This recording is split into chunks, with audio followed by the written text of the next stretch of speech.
यकीनन अज जेको हादसो थियो आहे ऐं जेको विछोड़ो आहे साईं साधराम जो, मां सम्झां थो त इहो सिर्फ़ु विछोड़ो उनजे ख़ानदान जे लाइ, उनजे घर जे लाइ या उनजे मज़हबी अक़ीदतमंदनि जे लाइ नुक़सानु न आहे, बल्कि सिंध जे अंदरि हिकु प्यार जो, हिकु अमन जो, मुहबत जो हिकिड़ो बाब हो उहो बंदि थियो आहे। मां मौलाना फज़लुर रहमान साहब जे हिदायतुनि ते उनजे तरफ़ां पंहिंजे पूरे जमात जे हिकिड़े वफ़द सां गॾु हिते ताज़ियत जे लाइ हाज़िर थियो आहियां।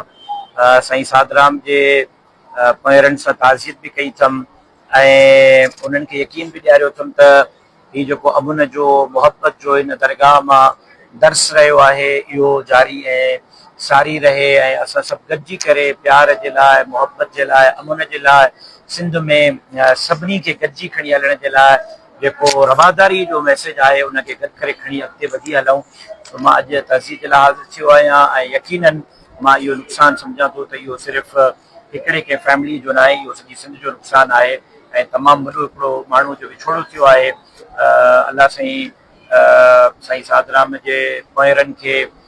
सब्र जी तौफ़ीक़ बि नसीब करे ऐं जेको आहे उन्हनि खे हिमत बि ॾिए त उहे पंहिंजे वालिद जी लेगेसी खे खणी करे अॻिते हलनि ऐं अमन ऐं प्यार ऐं मुहबत जे पैगाम खे अॻिते वधाइनि। महिरबानी।